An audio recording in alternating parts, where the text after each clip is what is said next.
everyone, and welcome back to my channel.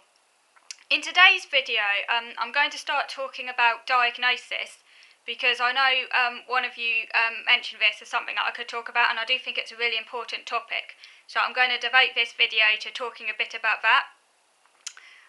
What I want to say first of all is that labels really do matter. They are very, very important. We all get given labels. Every single one of us gets given a label. Some people say that we shouldn't give labels. Labels aren't important. We shouldn't get defined by labels and all of this stuff. But actually, we all label. You can't get away from labels. What matters is whether the label helps us understand our life experiences to develop a positive sense of identity, or whether the label inhibits self-understanding and corrodes our self-esteem. Calling someone lazy is a label. Calling someone rude is a label. Calling someone shy is a label. Calling someone a man or a woman is a label. Some of these labels, such as being called a man or a woman, they might be helpful, or they might not, as the case might be. But other labels could be really, really damaging. Even talking about calling oneself a man or a woman, say if someone says someone's a woman, but they actually, want to identify as a man, that could be damaging for them, so it can get quite complicated. But we all label. The question is whether or not that label is helpful. Before I got the diagnosis, the official label, if you like, of being autistic, I had internally labelled myself as weird. I thought that I was weird. I thought that I was strange. I thought that I was basically a defiled, subhuman person. I didn't really feel like... I thought I was abnormal. These were labels I'd applied to myself because I didn't know why I was different. And other people around me had often suggested there was something wrong with me, another label. I was also in denial, it has to be said. I was in denial about my difficulties. As a teenager, I did not want to face up to the fact that I had difficulties. And I think many teenagers are like this because it's teenage years are a very kind of fragile time. You're trying to discover who you are. You want to fit in. You don't want to stand out in any way.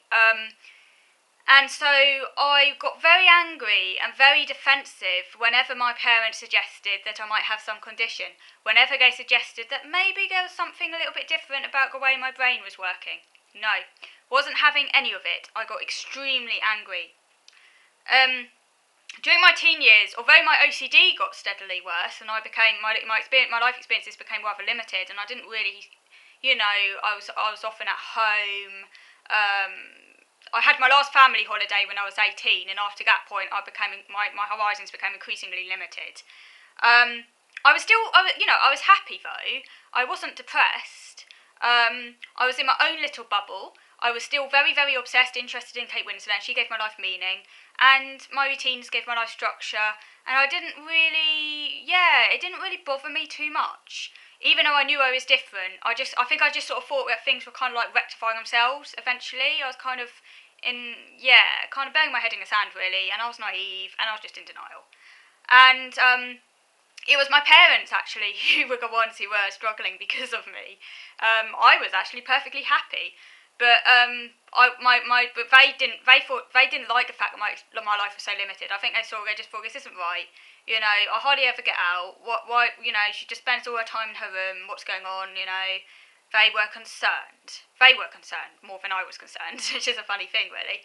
And my OCD did get pretty bad at that point. I think because I didn't understand the world. There was no one there to explain things to me. I took things literally. Things did seem quite scary. I was very anxious. And things eventually, the road to diagnosis then. So I was at university, I was studying history at my local university, and I led a very insulated existence. I was living at home because I couldn't cope with halls. University was only about a 10-minute walk away from my house, so I could walk there, walk back. That was really my existence. I did a bit of volunteering at the local cinema, so I did do a few things, and I volunteered at Oxfam.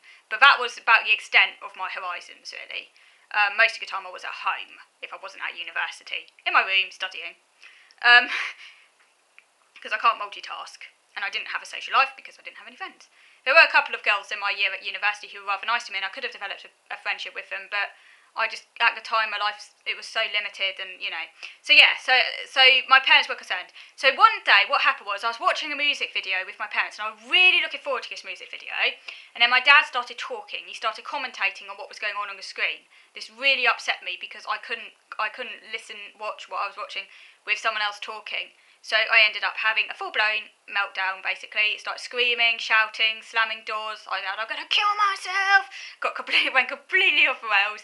Ran upstairs and everything. And my parents were like, you have to go and get help. This cannot go on. If you don't go and get help, we're going to take away your Kate Winslet videos. That wasn't very nice. So at first I was adamant, no, there's nothing wrong with me, I'm not going to go and get help. But then I thought about it. Again, I kind of came to my senses once I calmed down, and I thought, actually, no, I really should go and get help. Maybe getting help would actually be a good thing. So I started to gradually come out of denial.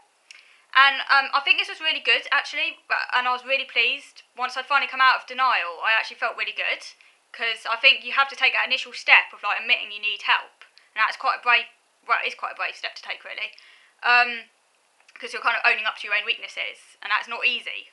I don't like to, particularly when you're a teenager, you don't really want to admit it's quite difficult. So my dad went to the GP. The GP came to my house, and she made a home visit. She referred me to the mental health team. This was in the year 2007. So I got referred to the mental health team.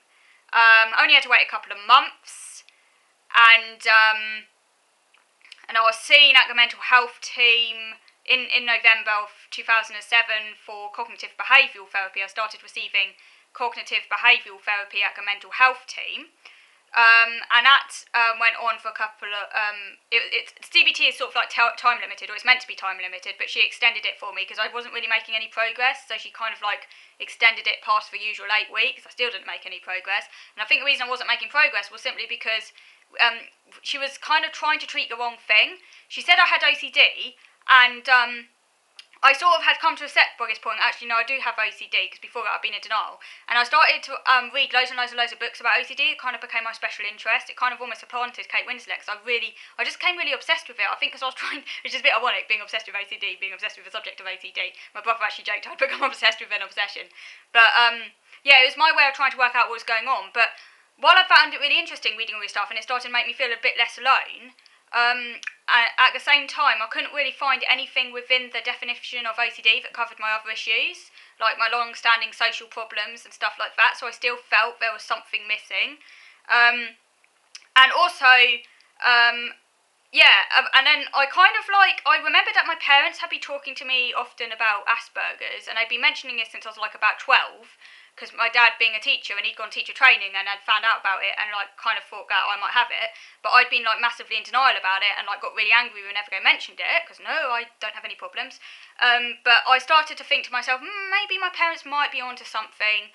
So I kind of tentatively one day just kind of googled it, as you do. Just thought, just fine. I did at this point in time. I wasn't sure if I had it or not, but I just thought I don't know. I just sort of thought maybe my parents could be right, so I'm just going to do a bit of little research. So I googled it, and I just read a very small amount about it, and I was like, bloody hell, oh my god, it's geez, man, it's actually other people out there who also find this hard, and I thought I was the only one, and that was kind of a really big revelation for me. Obsessive interests, oh my god, this is all falling into place.